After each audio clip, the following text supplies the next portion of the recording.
Okay, deserving listeners, it is officially Star Wars month, meaning that there's another Star Wars movie coming out this month.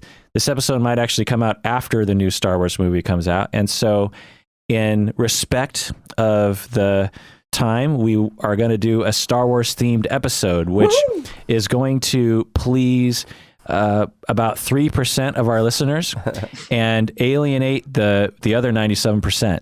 But screw you guys. I'm going home with my friends, and we're going to talk about Star Wars because it's interesting. And we're going to infuse psychology into it. So in this episode, we're going to analyze Anakin Skywalker's psychology because I think it's very interesting. Now, this was suggested by Collin from Austin, our senior Austin, Texas correspondent.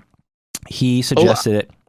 And at the first, I thought, we actually already did an episode about this, right? But it was years ago. In fact, I found the old notes. It was literally 10 years ago. No way. Yeah. And it was the one where Ryan came over and we talked about the jet program.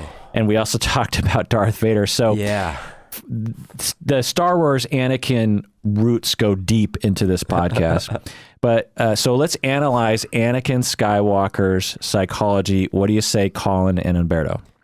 Yeah. May the Force be with us. This is the Psychology in Seattle podcast. I'm your host, Dr. Kirk Honda. I'm a therapist and a professor, and my favorite Star Wars product is Episode 4. Berto? My name is Humberto Castañeda, and I repair vintage antique lightsabers. My favorite Star Wars product, as in any product, like including movies and stuff like that? Yeah. Definitely Episode 5. Okay. Collin? My name is Collin Miller, and my favorite Star Wars product would be a toss-up between Carrie Fisher's badass attitude as a result of her experience on Star Wars, because I love her stand-up. So that's a contender, and of course, Episode 5.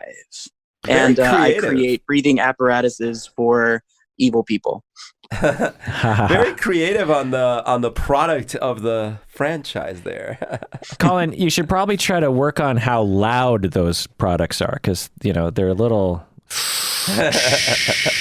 Well, we're in the preliminary stages, and I apologize to any users. Yeah. So, Collin, I have been really busy preparing for other episodes and did not have time to prepare for this one. So I'm going to hand the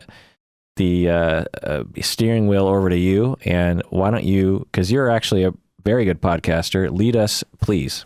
Well, I think that the best way to start dissecting, as if you were taking a lightsaber to a tauntaun, figuring out Anakin's inner workings, what makes him tick, is to go right back to the beginning, before we even see him.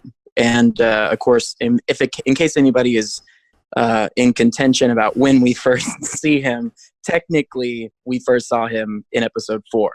But chronologically, then several years down the road, George Lucas created Episode 1, and then we saw him as a tiny child, which, I think personally, for me, the best way to watch them is to start with Episode 4 and watch 4, 5, and 6, and then watch 1, 2, and 3, and then Force Awakens, and go from there. I don't really know about where to put Rogue One or Solo in there, but wherever. But I guess we should say spoilers for all of the Star Wars movies. Yeah, absolutely. Spoiler all the way through. By the way, I wasn't aware there was an episodes 1 through 3. That's really weird. Are those like parodies or something? Yeah. Well, if you go online, if you type in Mr. Plinkett on YouTube, yes. there's very familiar he with. pulls images from some movies. I don't know if they were made in another galaxy, but anyway. So we know that Anakin grew up on Tatooine, and his upbringing was not the best, to say the least. He was a slave.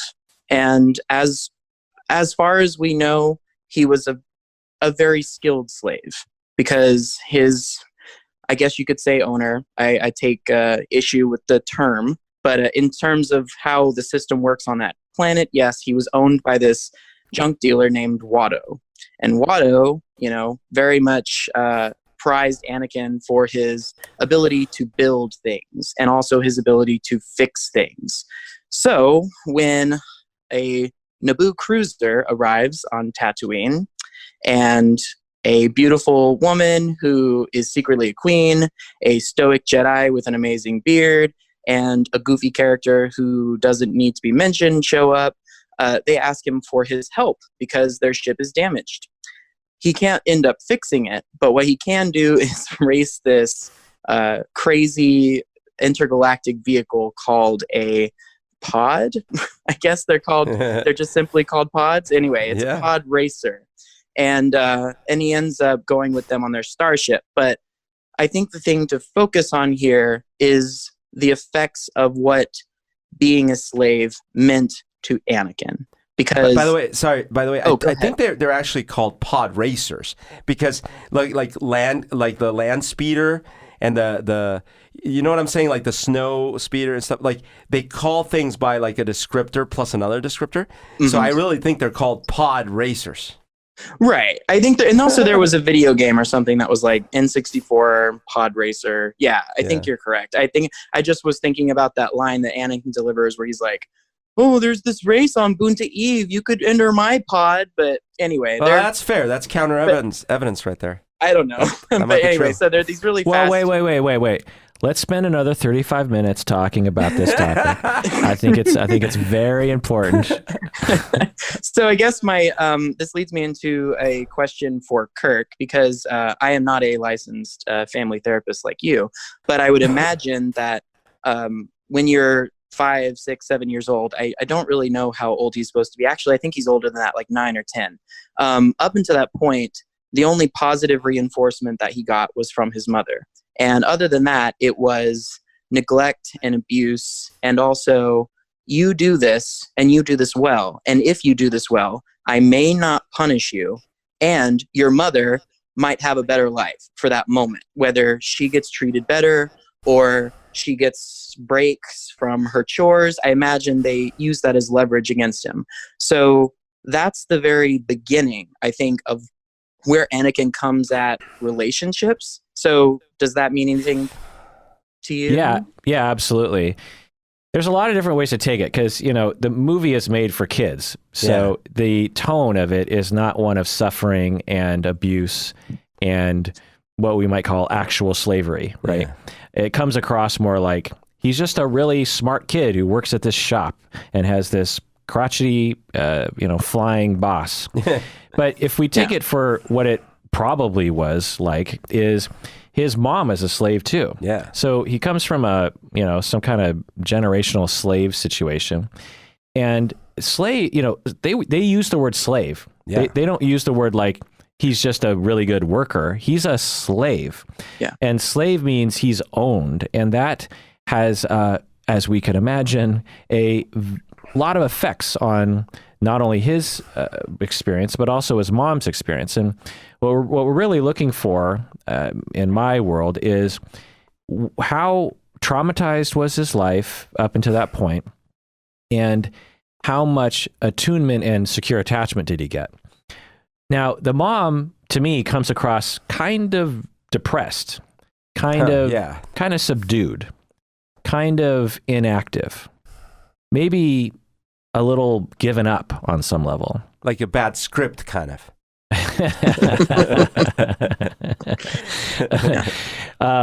And so you could imagine young Anakin growing up, because, his demeanor is certainly very independent, right? When you first bump into him, he's a precocious young man. Yeah. He pod races with seemingly adults. And very upbeat and positive about it. Right. And he doesn't ask for permission to make C-3PO and to make his pod racer. So what we can gather from that is the possibility that he has what we call avoidant attachment, meaning that the way he was raised by his mom, probably for personality reasons and also marginalization reasons, and the fact that there was no dad and to support her, and she seemingly had no family and no friends to support her, that as she's raising young Anakin at the age of 0, 1, 2, 3, she's being fairly standoffish and not very attuned, kind of from a depressed standpoint, and not and giving the message to Anakin that when he has a need, he can't really ask for help. and he has to figure things out on his own. So there's a pro and a con to that lesson and that defense style. The pro is that you're very independent. You're often seen as very competent. You seemingly are very strong emotionally. You seemingly can handle things. But the con is that you're emotionally arrested and extremely dependent on other people, and also very hurt and alone and lonely. And you're so distrustful of other people that you actually don't even reach out for help. And we could, probably let's just kind of end it there, but we'll see results of that avoidant attachment later. Yeah. And I feel like talking about the mom is probably a good next step, because I have to wonder, or rather I did wonder as I was thinking about this episode, what was the narrative that she gave to Anakin surrounding his birth? Because I know that, and it doesn't, it would happen early, in your development, but throughout our entire lives, we question, where we come from. But that's a big question just for everyone. And it's a right that everyone should have to figure out where they come from.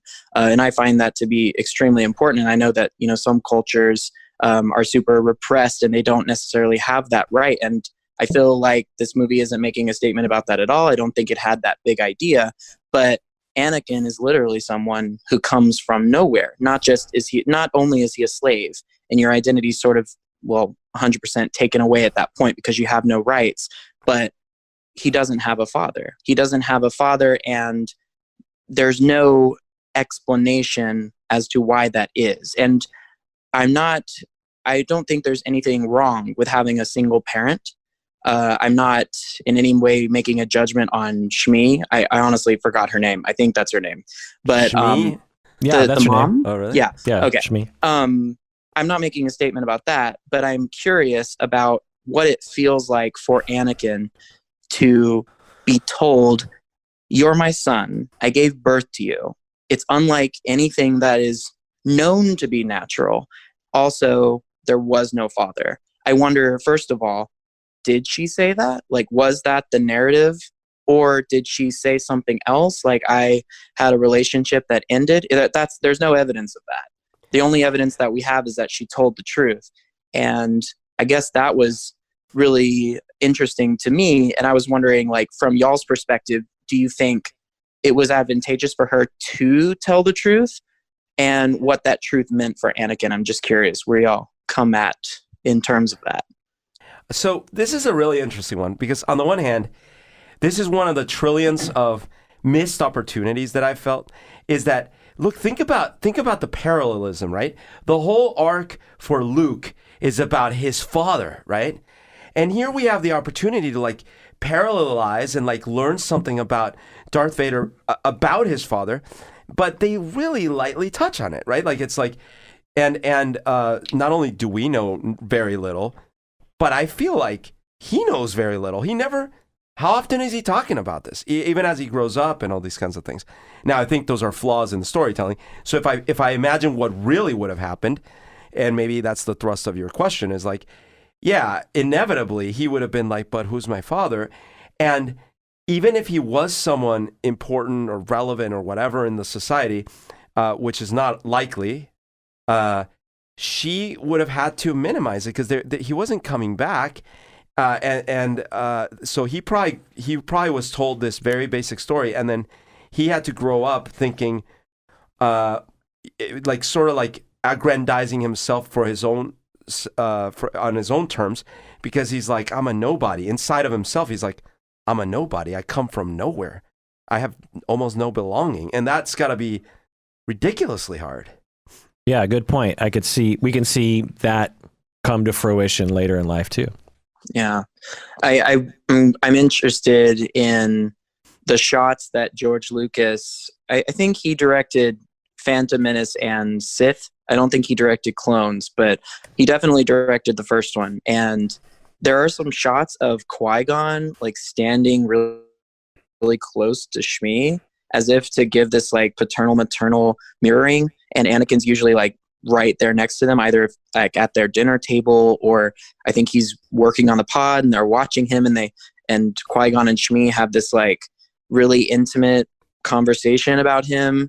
And right at the point where Anakin is, I guess you could say, I had in a transitional period just biologically. I guess he's about to enter a new phase of adolescence.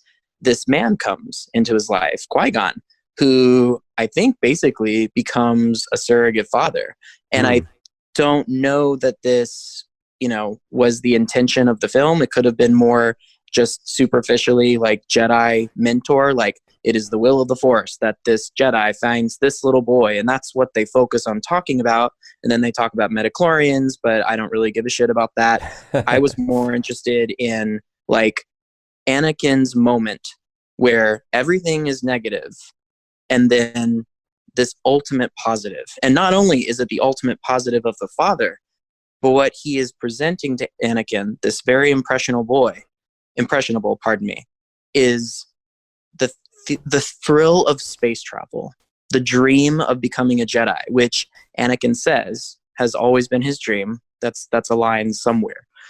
And then that's taken away from him too. I mean, there's steps before that, but I mean, there's just like loss upon loss upon loss. But I guess before jumping fully ahead to Qui-Gon's death, I was wondering if you guys had any reactions to the way that Qui-Gon spoke to Anakin in terms of a hero narrative, because I feel like there was some of that going on where Qui-Gon was emphasizing, you are super, like you have superhuman abilities, which to a degree in Star Wars universe, we have to take as reality because there is real magic in that world. But on another level, he was setting Anakin up for, you can do anything. Did either of you get that impression? Right. I don't know if I've ever thought about it until you're talking about it here, but another aspect of avoidant attachment is narcissism, is a dependence on the self. So essentially, you learn to defend against the neglect by saying, you have a dilemma. You either say, it's either my fault that I'm being neglected or it's their fault I'm being neglected. And for the avoidant people and the narcissistic people, they will conclude it's their fault, it's not my fault. But in order to retain some security, you have to believe that one of us has to be strong, because if both of us are weak, then I'm truly screwed. So there's a defensive grandiosity that kicks in about for these people, and they will believe that they are special and that they're better than others and that they're smarter and all these kinds of things. And they gear their lives in those ways of actually, presenting themselves as achieving things and all that kind of stuff. And so they didn't really exhibit this in young Anakin's attitude, but they did in his older life, is a grandiosity, a specialness, an entitlement, a narcissism. Yeah. Because of it defends not only against the notion that deep down he feels like he's just a worthless slave on the inside, someone that doesn't even deserve his own mother to care for him. But it also, just pumps him up. I mean, there's just so many different things to say. Like Shmi just lets him go. Yeah. It's like, well, he wasn't meant for this world. Like she didn't give up much of a fight. No. So we could conclude that, that was a general. I mean, she could have said, well, I could come with you. Yeah. You know what I mean? And she says, don't look back. Yeah. I mean, literally. Yeah. Right. So she probably had some self-esteem issues on that level in terms of her worth as a mother.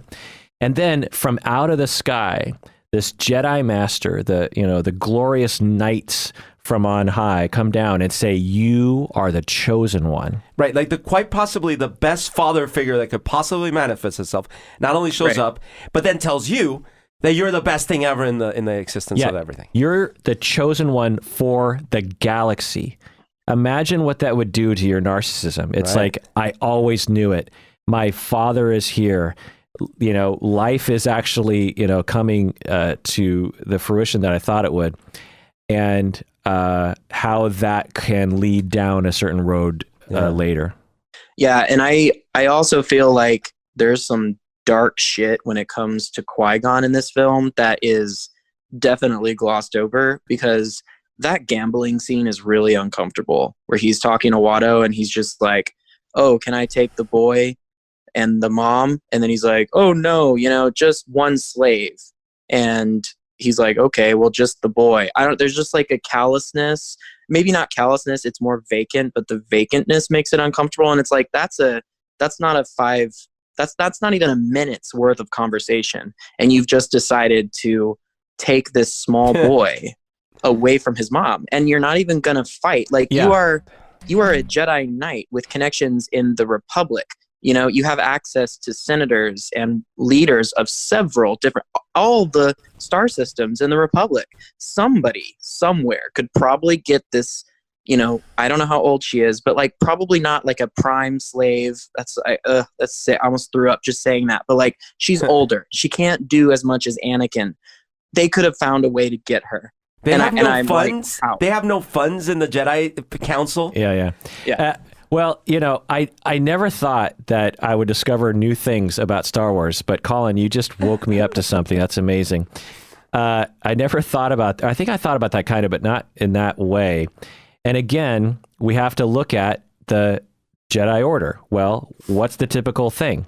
You get the kid while they're preschool, like they're 3 years, 4 years old. And then they are essentially sent to boarding school. And the Jedi Masters are there, but who's cuddling with the kids? Who's providing, the whole message is suppress your feelings. Feelings are bad. Train, be stoic, be smart, be thoughtful, use the Force.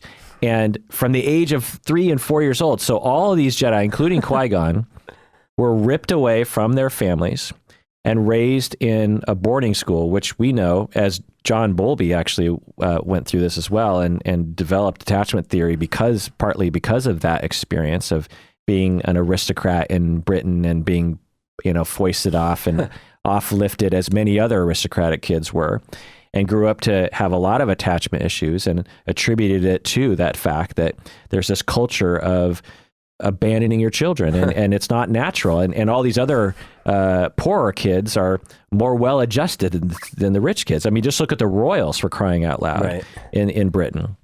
And so you have Qui-Gon, who was separated from his parents early. And so one of the side effects of having that experience is like, you don't in your heart really identify or understand the importance of that. One of the things that I would see clinically was I would be, working with a parent of a 15-year-old, and the 15-year-old would be acting out, and the parent would be coming to the state asking for the state to take the kid away. It's like, I can't deal with this kid.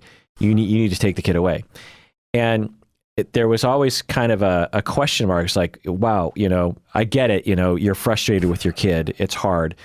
But a lot of times what we would find is that parent, when they were 15, were abandoned or rejected or ran away. There's something about being abandoned and rejected or alone or something about that at a certain age where you just figure, well, yeah, that's the time when you grow up. And you end up applying that template to other people. So that's what Qui-Gon was potentially doing was one of just like, maybe he didn't even want Shmi. Maybe he's like, look, this kid's got to grow up. That's what I had to do. And two, the proper training means you got to separate from your attachments. Right. You can't be attached to your mom anymore. It's better if your mom stays behind. That's pretty fucked up. And actually, the reason Luke was meant to bring balance to the Force is because he did have secure attachments until they were brutally murdered. Right. Yeah. I was actually wondering about that. It's a slight caveat, but there is no mention of any kind of prophecy or any proclamation of Anakin's greatness mentioned in the original trilogy, right? Like, he was literally just a fallen Jedi who had a son who ended up being very important. Yes? Yeah, no. Lucas completely retconned that. The way for was, Obi-Wan has just a couple lines about it, and he basically said, I had a student who fell to the dark side. Yeah. Or no, who got killed by someone who got killed by Darth Vader. Right? And your dad was a hero. Right.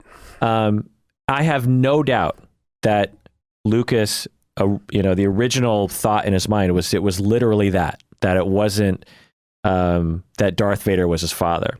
I'm quite convinced of that. Yeah. Because I don't fully understand the prophecy. Like, I don't understand it. Well, when I'd say like even if I were to give Lucas the benefit of the doubt on that piece of it, there's no way that when he wrote 4, he knew that someday 1 was going to have a prophecy about Anakin.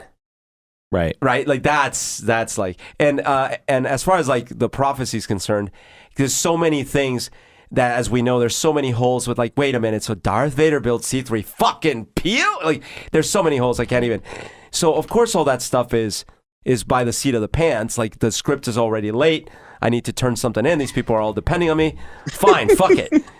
There's a prophecy. Well, and what he's thinking is 7-year-olds won't care, you know? Right. And I guess the 30-year-olds will, but I don't care about the 30-year-olds. Yeah. But yeah, I mean, so Collin, do you watch the Clone Wars, the cartoon? I'm about halfway through the 2nd season. I've been watching it on Disney Plus. Yeah. So as you get more into it, there's a lot more of this balance in the Force lore as stories that we see. There's a tremendous amount of, you know, in this galaxy, in the Clone Wars, and I guess in episode 1 and 2, there's this notion around you have dark and light, and there needs to be balance. That you actually need the Sith on some level, and that without the Sith, the things get out of or you need the dark side, whatever that means, whether that's the Sith or something else.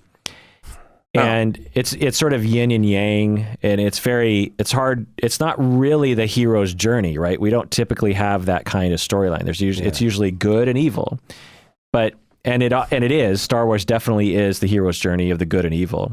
But there's this other notion that I don't know if it quite fits, this notion of balance, like the Matrix. Right. The Neo comes and brings balance. And so that's what Anakin was. That was he was the prophesized one that would bring balance. And the idea is that, even Yoda, who can see things far and wide into the future, into the past, he's like, he's the one, but the future is fogged, foggy. I can't really see. All I know is that Anakin is a part of the balance. I don't know how that's going to play out. I think it's going to play out as him as a Jedi, but I can't really know that. So I'm going to hope to train him as a Jedi, and maybe the balance will be a good thing in the end. I don't know. But ultimately what happens, because we have the benefit of all, 8 movies now, is that he did bring balance, I guess. Well, we don't even know, because the Rise of Skywalker, we'll finally see what the fucking balance was all about. Well, you have the Rise of Skywalker and the reincarnation of Palpatine. Yeah. Oh God. By the way, I posted on Twitter about that in y'all's review of The Last Jedi, I think Humberto was kidding, and when you were talking about bringing back Palpatine's Force Ghost, and now it's like a reality. God. It's so ridiculous. By the way, that's so bad.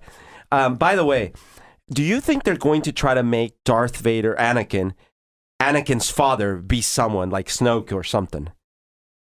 Yeah, it's the name is confusing. I think it's a trick in that the Skywalker is going to be like a moniker that they give to people, not an actual Skywalker. I think that too. That could be fine. That's fair. But I'm actually, even independent of the name of the movie, I'm wondering, because, in episode 1, the mystery was like, oh, is he like Jesus, where he's like, or, there's no father? What's the deal? But why is he so powerful with the Force, knowing now we know it's genetically transmitted? And then they had that confusing thing in this last movie. We're like, no, it's not genetic. This kid was born in the random middle of nowhere, and he's got the Force. But I don't know if they're going to commit to that, because that was Ryan's movie. So are they going to go back to it's both. You both have the chance of inheriting it like Ben Solo. Right. And you also can randomly just be born with it like Rey did. Do you think, well, we don't know about Rey. I'm pretty sure they've decided Rey is not born. I'm not going to put any money on that one. In fact, no, I am going to put money on no. Ben was wrong, because Ben either was clouded or was lying. But I'm actually wondering, are they going to try to be like, actually, Anakin did have an important father, and it was blah, and it was Snoke, Or what was the other dude that was trying to live forever? God, I hope not. Yeah. I hope not too. I feel like Anakin just needs to be dead. Yeah, of course. But and Palpatine. Everyone needs to be dead. they should be. Yeah, I mean, that was the whole theme of the second movie of this new trilogy, right? I mean, letting old things die. And I was not one of the people that had a problem with that. I thought that, I guess we'll get back on Anakin in a little bit, but real quick, my thought on The Last Jedi was that it set up a series of themes and it executed them all really well. It had 3 stories. It had an A, a B, and a C. A being Rey's training, B, Finn, and C, Poe and the ships. And I felt like A and C were super strong. B was pretty good and fun, but not as deep, and had it still completed Finn's arc in that film, but in a less successful way than A and C. And I thought that, actually, I didn't know it was connected to the Clone Wars. It feels a little bit of like what you were talking to me about is going to be in that series, where the light and the dark sort of bleed. And that was what really got me into the film, was actually like this meeting between Kylo and Rey and what that meant, and the fact that they connect, one ultimate dark, one ultimate light, and they're kind of tempted by each other's representation, and what that means for the future of the galaxy is really cool. So, yeah. Rey's tempted by his pecs. Oh my God. I don't even want to acknowledge this. By the way, I don't disagree with you about A and C too much. I personally hate it, B, meaning the whole casino sequence. But yeah, so to get back to Anakin though, like I have a question, because I'm not as up, like I don't remember, I haven't watched those movies in so long and blah blah, the 1 through 3. So I have a question. Do we see something in like maybe episode 2 where he is like, does he really feel regret about leaving his mother, or am I imagining this? No, in episode 2, he's upset that he's dreaming about her. So I guess, I'm going to pose this. I'm going to reroute your question to Kirk, because we only get this information as he's complaining to Obi-Wan, because all he does is complain to Obi-Wan and Padme throughout the entire film. When he's talking to Obi-Wan, he's like, yeah, I can't sleep because I'm dreaming about my mom. She's dying. She's sick. Yes. She's in pain. So I'm thinking, again, I'm not a licensed therapist. I don't have to keep clarifying that, but we know who the professional is here. Me. But yeah, it's Humberto. Yeah, for sure. And, but I would think that you could read into like, oh, like this guy's trying to, in some way, tell me that he's in some kind of shame place. Like he feels shame and pain towards being separated from his mom, and he feels responsible for whatever could be happening. And so these images, even though, yes, in the context of the film, he was right because he has force powers, you could interpret it as this nightmare of his decision that he feels tied to in some way. Do you think that maybe is something? Yeah, it's an awful position to be put in. One, to be ripped away from the one person who actually was in your corner throughout your life. Is awful. It's just an awful loss to be, just separated from her, and then to be a part of a boarding school that says you can't think about her. Yeah. It's actually against our religion for you to even imagine that that's actually okay for you to do. It's like completely against the rules to even think about her, and to talk about her is like another level of wrongness. And the fact that he has force powers where he can actually sense her suffering, which she is doing. Is going to cause some issues. And so, yeah, I just can't imagine the toll that would have on really all the Jedi and their psyches and their attachment issues. I mean, Obi-Wan and his, humorous quips are probably just covering up just massive depression and pain, that he's experiencing. Well, it's got to be, right? Because he's like, droids? I don't remember owning any droids. Clearly, something it's wrong. Early onset dementia, or yeah, and so he Anakin loses his new father figure to death, and he's stuck with his brother figure in Obi-Wan. Right. He has no father figure now. I guess you could say Yoda is kind of a father figure, but he's pretty distant. And no mother. And then he discovers that his mother, he has, more and more intense visions, and really discovers, maybe this is in Sith, when he discovers that his mother has actually been abducted by the Sand People. Right. And is implied to have been raped and tortured. Yeah. He has, again, this narcissistic notion that has been pumped into him, by the Jedi Order, that he is the special one. He is the person who will bring balance to the galaxy. He's one of the most powerful beings in the galaxy, if not the most powerful. And yet he can't protect his own mother. And this is, part of Lucas's, I think, good writing. I think it was executed in a silly way, but I think, his attempt at this story arc was good. Yeah. And that even the most powerful, his power can't save his own mother. And so he, flies off to not Tatooine or whatever. It's not Tatooine? Is it Tatooine? Yeah. No, where his mother lived. Yeah, she no longer lived in okay, Tatooine. Tatooine. Yeah, Okay. she was Tatooine. So he flies off to Tatooine, finds her at the Sand People, goes to her side. She dies in his arms. Everything has been set up to make him feel guilty for this. Yeah. Everything has been set up to make him feel ashamed of this. He abandoned her. He didn't come to her earlier. He should have. The Jedi told him not to. Right. Why not? Like, how about take a vacation? You're saving the world. How about go home and say hi to your mom and help her out? Like, what's wrong with attachments? What was was that the reason given? Like, you got to let go of your attachments? Yeah, Yoda said that to Luke. You got to let go of your friend. That's right. If you're not ready to face Darth Vader, you have to let go.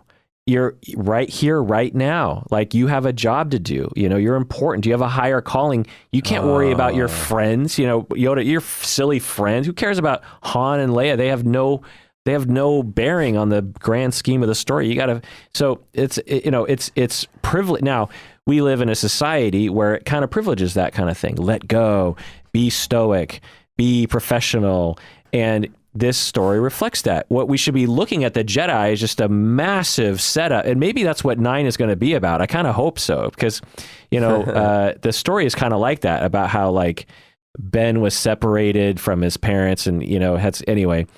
I hope that they start to do a more humane training of the young Jedi. Like, how about leave them with their parents? It's fine. You can train kids while they still are getting the developmental needs met by their parents. In fact, if you do that, the parents would probably look into the training and be like, don't give little kids real lightsabers and put helmets on their heads and have them stand right next to each other. Yeah. Yeah, there'd be all sorts of reforms done at the Jedi Training Center. So, yeah, he loses his mom. He loses his dad figure. He loses his mom again. He is angry. He slaughters the Sand People. It feels good to him to slaughter the Sand People. He's into his anger.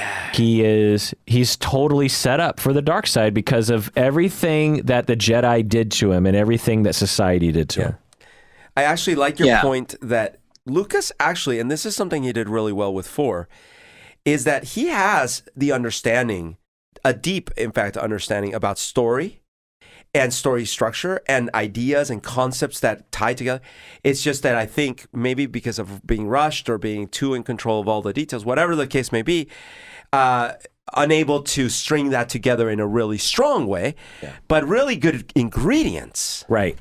Now, I have seen alternative scripts proposed on YouTube, one of which was like, you keep Anakin Skywalker, the father of Luke, actually just a Jedi, person. And I can't remember the exact storyline, but it was this beautiful, I won't bore the listeners, but it was this beautiful storyline that still made sense with 4. It still kind of had the themes of 1, 2, and 3, but just was so much more better educated or better developed, executed. Anyway, so where are we now in the development of Anakin Skywalker's psychology, Collin? Well, I think that, so Humberto, you mentioned Jesus. So I think we're not going to talk about Jesus, but I think this gives us a great opportunity to talk about Padme.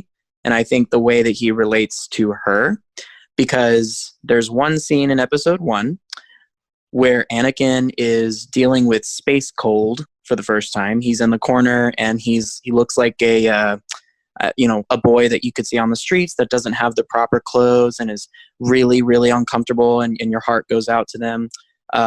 Well, Padme comes in. She's not wearing blue, although he does meet her while she's wearing the blue that is often depicted, or rather Mary is often depicted as wearing blue. But she comes in with this like veil on. It's not a veil because it's not covering her face, but it's like very matronly, very regal, very officious, but like in a way that is serene and dignified, and giving. It's like she has the handmaiden guard on at that time, and he doesn't know that she's queen. So she just walks over to him and takes care of him. And there's this aspect of her healing him that I don't know why this hit me, like this particular time. But I have a feeling it's tied to a relationship of mine that recently ended, where it became a back and forth between me and this person, of this person feeling cold to the world, feeling isolated, feeling trapped, damaged, hurt, really out of control. And me coming to him in this cold room and offering him some kind of healing. Now, I think that healing somebody, giving them love, supporting them, that's what we all should do for each other. It doesn't have to be a romantic thing. But it can become when somebody like Anakin and like my ex haven't developed any particular tools and haven't, had any kind of therapy and haven't had stable relationships really. When you tie in romantic attraction, it can become almost codependency. And that's really how it felt for me. And eventually I just got to this place where I was like, I don't know, I can't serve you or I in this scenario, because I am not your therapist. And I really hope that you do seek therapy. I can be there for you as a friend. And I had to separate from all the romantic aspects of what we would do together. And I feel like this is where Padme is with Anakin, even though she doesn't know it. Because Padme was elected queen at fucking 14. I mean, it's a constitutional monarchy. So she wasn't just like, like with some monarchies where, oh, you're 5 years old and the king dies, congratulations, you're, the prince or the princess is now ruler. She was actually elected. So we have to assume that prior to 14, she was doing political activism. Then, and that's super early. So she must have been like a freaking genius or something. Then at 14, she's queen. And when those years are gone, she goes straight into politics. The reason I'm giving a little background on Padme is I feel like she had no time for boys. Like most people with ordinary jobs, struggle to fit in their relationship time because you also are juggling friends and family and drama and all this stuff. She probably had no time. So now she's forced, because at the beginning, no pun intended, forced into being with Anakin for an indefinite period of time, because he's her protector in episode 2, because there's an assassination attempt on her life. And the Jedi Order said, Anakin, go with her to Naboo and just be with her. Make sure she doesn't die. Now, she can't do her politics. She's cut off from work. And this adolescent boy, who's much younger than she is sending all these really creepy signals to her. Like very much so, like if you go through it, he doesn't do a lot that is charming in that film. Yeah, in today's light, it sniffs of Me Too movement. Yeah, for sure. He's very disrespectful of her. And in my mind, of course, everybody's looking for different things, right? So I don't want to say that I know what somebody like Padme would be looking for, but it just did never ring true that somebody with that much intelligence, influence, stability would be like so taken by Anakin, other than the fact that she hasn't gotten that before. So I'm honestly surprised that they get married, because it's like a burst of energy that happens, and it's like, oh my God, I'm getting attention from a guy.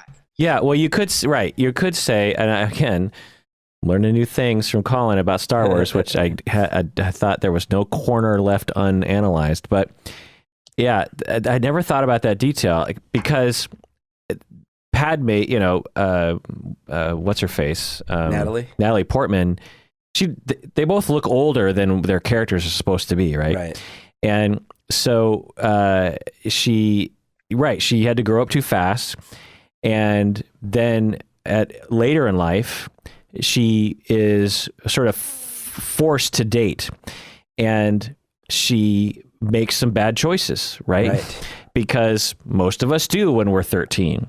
But if you aren't allowed to make those bad choices and learn from them at 13, then you're going to make them at the age of 28, which is what she did. That's so interesting. And the other funny part is, can you imagine how awesome it would be if it turns out, of course it's too late now and stuff, but it turns out that all the things we thought were like maybe bad acting or bad script or whatever, because they're like, why would they get together? So imagine if it was actually a really deep understanding of human dynamics and trauma by George Lucas, and then it all came out on the other side that we were actually right to be horrified by those things, and it worked into the plot somehow. That would have been so amazing, right? Like it was like this self-awareness of like, no, it's actually wrong. You're right to be horrified about this. Yeah, and you can see, I think, in certain scenes where if you dialed it up or down or however you want to, whatever, mechanical metaphor you want to attach to it, if you changed it just a bit, and by you, I mean like you, the director, this person who is in charge of taking these actors and giving them what they need to move forward and to bring those characters to life. I feel like there could have been some really great performances, even with the dialogue that we had. And because I'm specifically talking about the scene with, I think Kirk, you were sort of alluding to it too, where he's really upset after his mom dies and they've already buried her and he's in the room that I think C-3PO was taking a bath in. Don't quote me on that, in episode 4, where he's like, oh, this bath is going to feel so good. But anyway, so he's That's like, a good C-3PO. Yeah, thanks. So Anakin is like freaking out and he's reaching all these emotional highs and lows, everything from I'm safe because I'm fixing something, or why'd she have to die? Like really upset. He goes through like all the stages of grief in this one scene, and Padme is just like staring at him because the whole entire universe is collapsing on this person, which, by the way, is a really tough burden for somebody that has not dated a lot to get all that. So anyway, that's a small caveat, and I'm sticking up for Padme in that regard. But yeah, I feel like he just needed guidance, because Hayden Christensen is just like an actor with potential in this role, and because acting is also a craft. Maybe Tom Hardy and Dana Day-Lewis and Idris Elba and like these maybe they don't really need that much direction, but most actors do. So sure. And or Lucas directed Hayden Christensen to actually act like that. Yeah. Because in other performances, he has a range. Yeah. He's in those scenes when he's talking about the sand going up his butt, he comes across as this whiny little annoying, like the scene is just, I think I can see the pain in Natalie Portman's eyes as she's she's trying to perform across from this. What am I? Is this a romantic scene? I'm trying to, right. And so I don't blame Hayden Christensen at all. Well, again, and imagine how awesome it would be if because the fact is, let's not kid ourselves.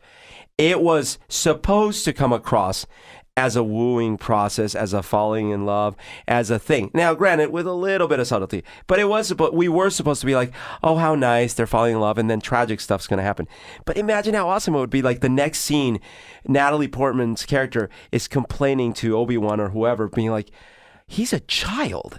He's this like arrogant child, and he's talking about fucking sand. Can you imagine if the self-awareness of what we were experiencing had been in there? Well, fun fact, I'm sorry, just real quick on that. So there are deleted scenes with Padme's family. You can find these where she talks about some of that stuff. They cut it out of the movie. Like what? Yeah. Like what? Well, she doesn't actually go into like problems with Anakin. It's more like, oh, boys, and like, oh, but like, the idea of let's give Padme some other people to talk to besides this fucking character was there. Anyway, please go now, Kirk. I'm sorry. Interesting. Well, to give Lucas a little bit of credit, the scenes in which they're supposed to be falling in love, there frequently is this emerging notion in Anakin of wanting power and liking power. Like even the way he woos her is from a position of power. You know, he uses the Force to like impress her and stuff. Yeah. And it comes across as, whether Lucas meant it or not, and I think he probably did, comes across as nerdy and out of touch and odd. Right. Now, the fact that Padme responded to it is not written well into the story. So that didn't make any sense. It's like the whole time Padme is just like, okay, young kid, you're like, 1, you're young, 2, you're a Jedi, you're not supposed to date people. 3, you know, you're coming across like a creep. Yeah, none of this works. And somehow it just because of time spent together on Naboo, it turns around. But this is where I would give credit to Collin's theory of like, I would have loved that kind of analysis somehow of like, what's her damage that makes some of this craziness seem okay? But the problem is, like, also audiences, including myself, we're not that sophisticated. We don't all know about marriage and family therapy and all these things. So imagine if in Empire Strikes Back, instead of just kind of like the surface level tension between a scoundrel and a princess, we actually get like actual dysfunction. And like Han is actually a dick, and like that's a lot harder to process. Now maybe that makes for a better Oscar-worthy movie, but it's a harder thing to process, and that's clearly not something that Lucas was pulling off. In the not to derail this too much, but to derail it somewhat, is the scene in which in Solo, when young Han runs into his old girlfriend on that ship with the evil guys. You know, a lot of people. Yeah, Daenerys. A lot of people didn't like that scene because he finally finds her. Yeah. And it comes across as this kind of anticlimactic. And she's like barely reacting. Yeah.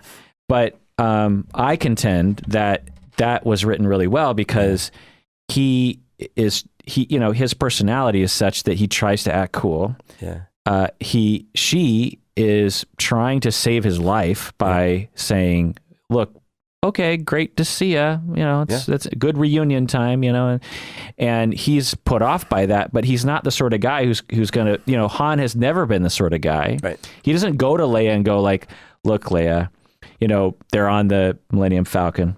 They're in the belly of the asteroid beast.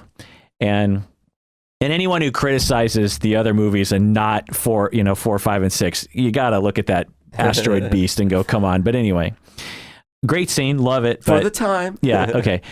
When you were 10, you know, okay. So, Han doesn't go to her and say, look, Leia, you know, I've been coming on a little strong, but I like you. Right. And I'm sorry. And I feel like maybe we could have something going. Right. And it's up to you, of course. But, you know, give me a chance. I'm a nice guy. Like, you can trust me. Like, Han doesn't do that. So when Daenerys comes up to him and he's like, oh my God, I found you. And she's standoffish. She's like, oh, okay, well, I guess that's how it's going down. Yeah. So I'm mostly on your page. The two, not to derail this too much, but I'm going to. The two complaints I have is one, the follow-up from that scene, because Han is petty and does not forget slights. So the follow-up from that scene did not properly address that he actually would have been hurt underneath. And I think that I'm going to come at this from a weird angle. It's about to get a little weird, so I hope that the podcast can handle it. So, wait, so you're going to say Han was secretly attracted to Jabba the Hutt, right? Oh, well, that's a whole other podcast. Sure. I don't want to get too excited. I mean, that's why Jabba wanted him back. That's why he sent out the bounty, is because it was a jilted lover. I like him where he is. Yes, yeah, for sure. No, so I think that we could compare the two performances of Emilia Clarke in the scene that you're discussing, and then Natalie Portman and through literally the entire runtime of episode 2, and say that one director understands the dichotomy of vulnerability and strength, and one does not, because both actresses are very capable of portraying both at the same time. Because guess what? We're all multifaceted. We're all dealing with a million different emotions at the same time. It's we're complex beings, and so Natalie Portman's character was given no complexity to play some of these things, and so I think that's why people are so disenfranchised by the romance in episode 2, because really he wanted to have his cake and eat it too, him being George, because he wanted the very relatable, simple love story between two attractive people. But then also there are these weird things, so I was mentioning her, I think she's not even just a Mary figure, she's a dominatrix Mary figure. Now listen, I know you were saying that Anakin liked to use the Force to woo her, and I think that you're right. I think it is about power to some degree, but I think he's a brat and he wants her to tame him. And the reason I'm thinking that is the case is at the beginning of the movie, she literally diminishes him. I don't think by callousness, but she's like, oh, haha, you're just a little boy. I remember you on Tatooine. You're a little boy. As he's clearly trying to be sweet and sexy, but he keeps going. He absolutely can't. And every time she's like, don't look at me like that. The way that you would say, if you're babysitting somebody and they're looking at you weird, please don't look at me like that. I'm uncomfortable. He's like, oh, he just gets more excited, more and more excited. I'm going to touch you. I'm going to use my Force powers to tease you. I'm going to do these things. And so he's going to be a brat until he gets spanked, proverbially spanked. 50 Shades of the Force. In fact, I'm just realizing, can't Jedis use the Force to really tease someone sexually? Oh yeah. Oh, for sure. Yeah, that's interesting. I never thought about that. And I never thought of, episode 2 being so sexy. Yeah. But it's not. But that's the thing, is that it's that's the issue, is that George Lucas had no idea what he was actually writing. But this goes to the point that I think we're all making, is that there are all these themes in there, right? It's he actually has these very complex thoughts. Actually, I'm seeing. Thank you, Collin, because you're helping me discover this layers of meaning that he probably did try to put in there. Yeah, like Jar Jar being the Sith Lord. Exactly. But at the same time, unfortunately, a combination through all of many different aspects and reasons, not being able to pull it off in a subtle, nuanced way. And so what ends up happening is it feels like only the surface level is what's trying to get across. Therefore, that bratty kid should not be falling for that in this scene. And I don't understand what's happening and why are we now at a wedding? And it's, and so we only get to see sort of the surface level of a poorly developed set of concepts that are actually deep and interesting. Yeah, I think he was trying to write a star-crossed lover scenario instead of a bratty kid and a woman who doesn't even know what she wants scenario. Yeah. Yeah. But it's interesting that you're drawing these, connections, Padme, his mom, Queen, mommy, dominatrix. I never thought about that. But again, if we were to take this as a real life psychology example, which we're trying to analyze his psychology, one could conclude that because of his slave upbringing, and watching his mom be subjected, we don't see those scenes, but he probably saw his mom being subjected by powerful men.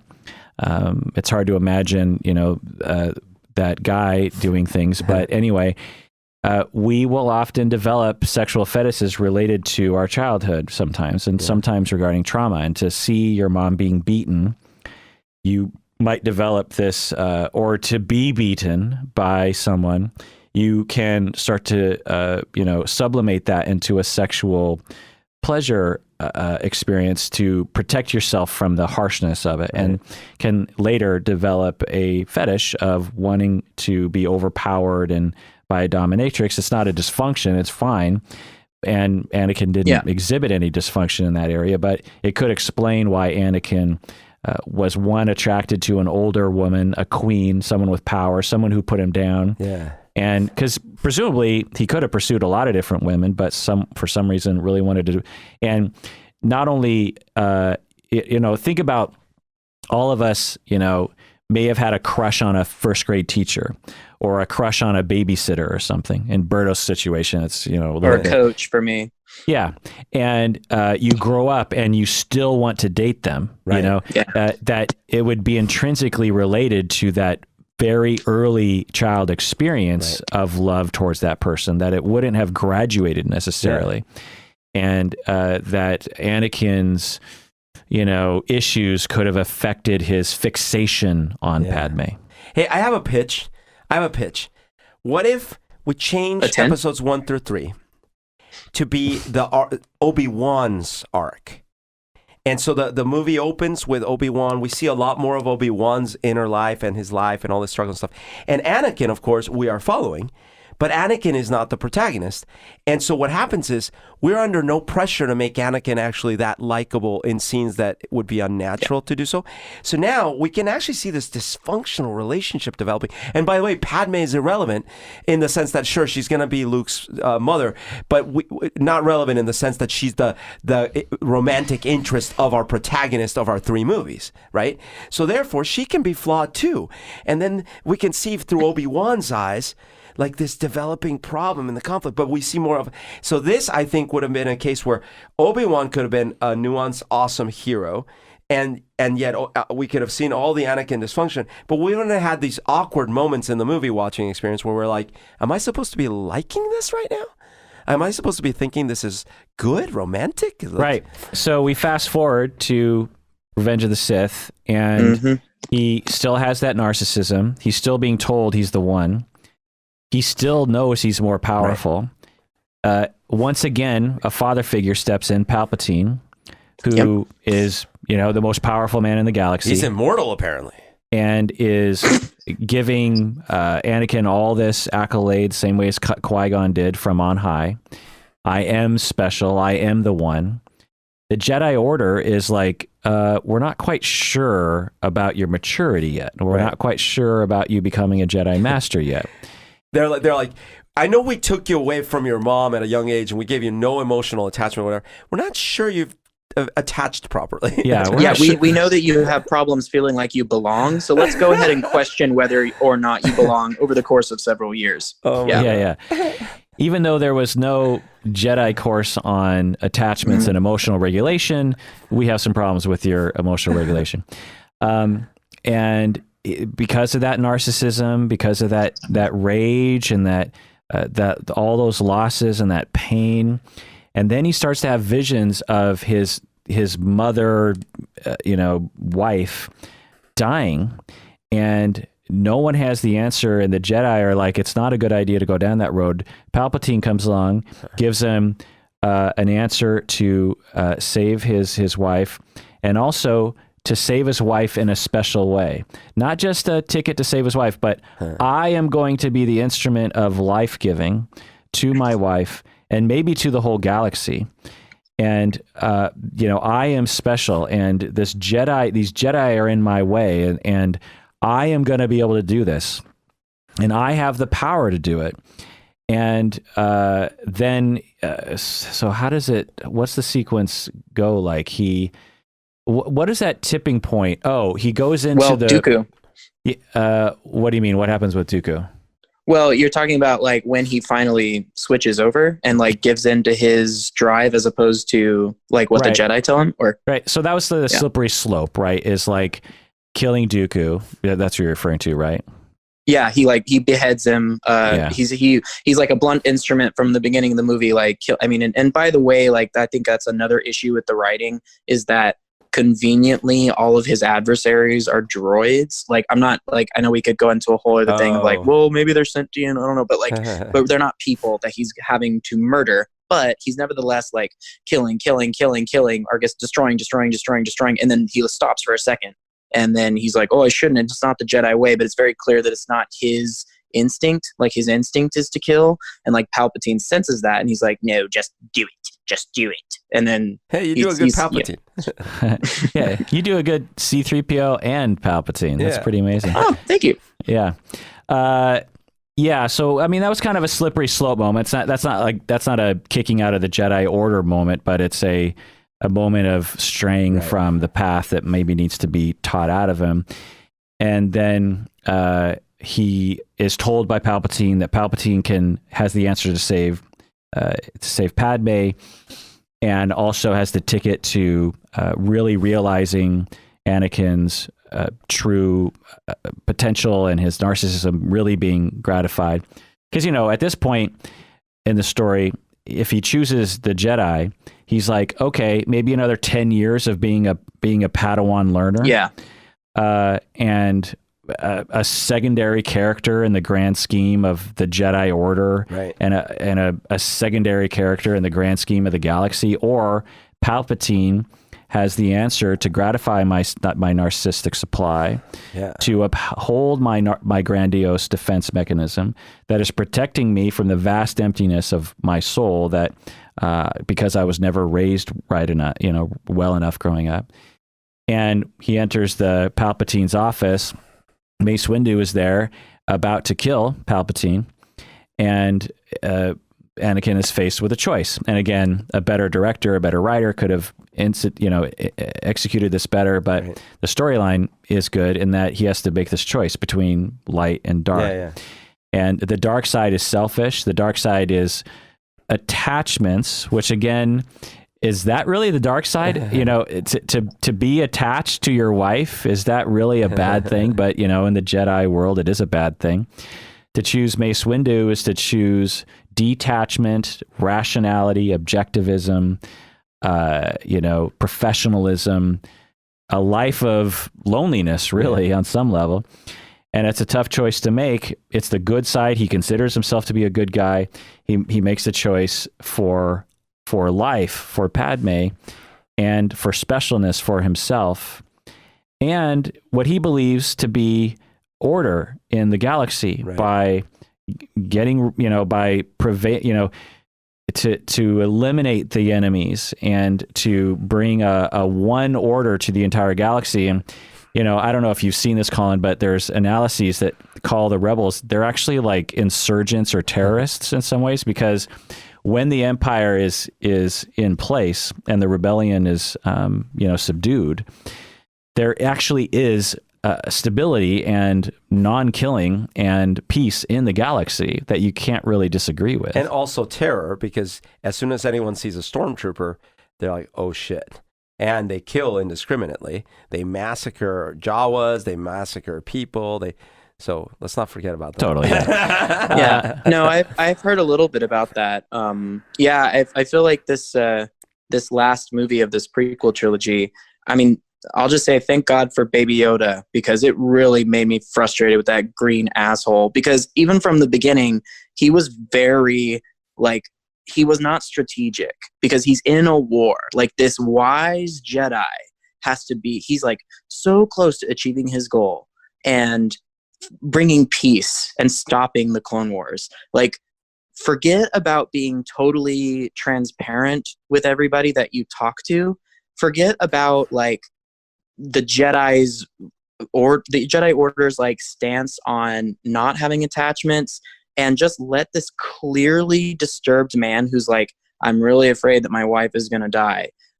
Even though he's not saying wife, I'm really afraid this person who, I love is going to die. Instead of saying, oh, just let go, say oh, you know what? Take time off, spend it with her, go to the beach, because you're literally, all you have to do is send a few Jedi to kill a couple of generals. And that's the first part. And then to not be hey Mace, let's not withhold the seat on the on the masters right now. We can always fire him later, just for now. And he doesn't do that, and it's just so frustrating to me. No, that's an excellent point. Because look, when Yoda says to Luke, don't go to your friends, it's not out of cruelty, and I don't think at that point in the storytelling it is an absolute meta point about never ever go and try to help your friends or something.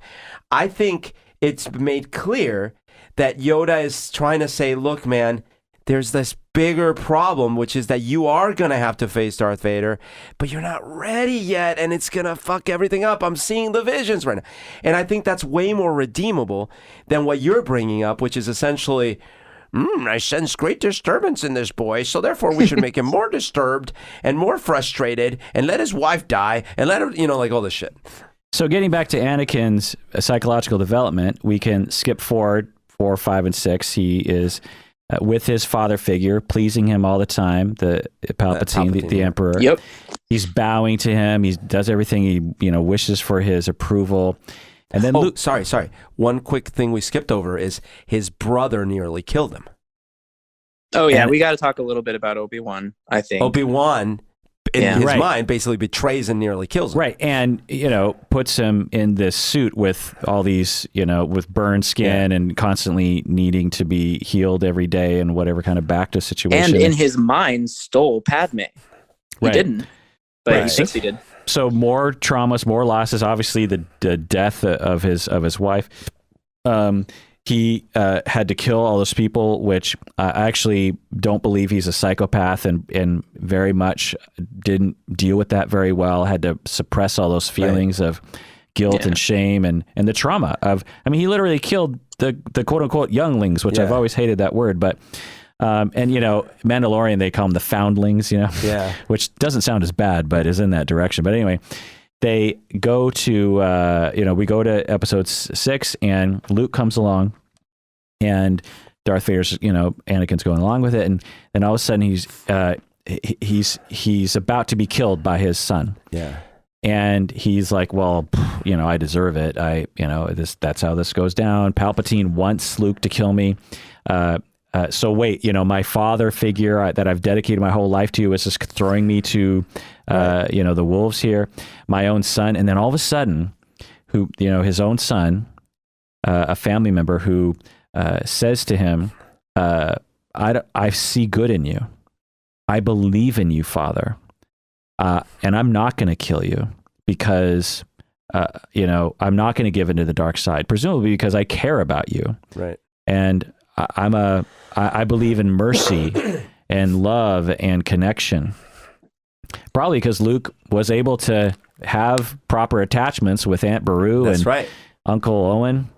At least with Aunt Beru. Uncle Owen seemed kind of like a dick, but he was around and he was structured and disciplined and blah, blah, blah. Also, I think that Luke, another way that he there's a huge distance between him and his father is that they both were warriors, right? But their wars were very different. I think that in Anakin's war, he had to be, and now that I'm thinking, I never even thought about this. I wonder if this is like a statement on like the generation gap and like how wars for our country, like the way you had to be in a war was a little bit different. So like, you had to conform, right? You had to like let go of everything that you are, or were before you went onto the front lines to fight your battle. And that was definitely Anakin. And because he had no strength of self, he kind of lost his way. But Luke, like we see it very differently. He's not told to suppress. If anything, like the way that the rebels are portrayed in 4, 5, and 6 is that they are a community. Yes, they have to they have to enact violence. They have to be strategic and go into the battlefield, but they're not doing it because they, are this religious thing. It's just people all fighting for a shared ideology because they all have a stake in it. The Jedi, they're sort of passive. They're just instruments. But the rebels, they're the people that are directly affected by the Empire. And so Luke, found his community, whereas Anakin never really did. Yeah. Yeah. So, and sorry, to buttress your point, it was an empathetic community. Right. Yeah. And a community of fun, when they see each other, when Mon Mothma is giving the lowdown of the next mission, they smile and they hug and they, pat each other on the back and, it's human, if you will. Yeah. So Luke lays down his weapon and says, I believe in you. I'm not going to kill you. And at the same time, Palpatine's thrown Anakin under the bus. And now Anakin's like at the lowest he's ever been. I'm about to die. I'm powerless. My own son has defeated me. My father figure has thrown me under the bus. I'm about to die. This is sad. And then all of a sudden, this person who believes in you and sacrifices himself for you and says, I'm connected to you and come with me kind of a thing. Anakin chooses to do that. He's kind of forced in some ways because he probably would have died otherwise. You could see that, but he chooses good because he's not a psychopath. He's not a sadist. Right. He's a screwed up kid who lost a lot of things, was never given love, and no one really ever believed in him for who he was. Luke wasn't saying, I believe there's good in you and I need you to do X, Y, and Z. He's just like, I just believe you're a good person. I see and you're it. So powerful. He wasn't talking about how he could do something for him, Yeah, that's right. true. And so Anakin turns around, does the right thing, throws Palpatine down the tube. I'm guessing he's still alive because Anakin comes back in episode 9, or Palpatine comes back in episode 9. So he didn't really help much. Yeah. And that weird blue light came back up, and that was the ship picking him up from down below. And then, Luke and Anakin, for the last hour of his life, Anakin can say that for the first time in his life, he was living genuinely and without the pressures of the Jedi, without the pressures of the Sith, just with his son and having done a good thing. Yeah. I like the visual motif of Vader as it changes when you watch movie to movie. So when you see it, and again, it's very hard to have an authentic first watch of anything Star Wars now because it's just everywhere. But I remember getting the VHSs from some neighbors randomly of the what I would like to call the definitive edition of the original trilogy, where Han Solo does not move out of the way and Darth Vader does not scream no when he throws Palpatine down the pipe. Wait. There's a version where he screams no? Oh, Humberto, you want to feel like the wind gets knocked out of you? It's horrible. It's on Disney Plus. I didn't expect it to be there. I didn't expect it to be there when I was watching it the other day. It was truly terrifying. Wait, what happens? He says no, Kirk, when he throws and he goes no, like he looks at Luke and then looks at Palpatine and goes no, and I all the subtlety was gone, and I almost wanted to cry. Why would you do that? Are you sure? Oh my gosh, I gotta rewatch. Please, is that Lucas trying to connect that to 3 or something when he's like no? Maybe. I don't know when the change was made, but it really upset me. I hope not. Oh, you're right, because he's always quoted in that documentary. He's always like, it's like poetry, it rhymes together, it flows together. So you're right. He's like, it's like poetry. It's written by a 3rd grader that doesn't know how to make anything make any sense. It just rhymes. It doesn't have to make any sense. It just rhymes. Yeah, it's not okay. But yeah, so if you're watching it, if you're able to go back and watch it and try to put yourself in this place, it's like he's really just fear man. In episode 4, he's total darkness, and he's really there's no variance to him. He is bad guy in a movie serial, which is what inspired George Lucas, right? He's evil, evil, evil. Then episode 5 comes around, and there's seeds of interesting, and so you start to hear the nuance. I think that really James Earl Jones has to be given credit for this, and also David Prowse too, because there's some physicality work that it's just amazing. But it's he becomes more of a mysterious figure, and you can tell by the way that he's shot too. I think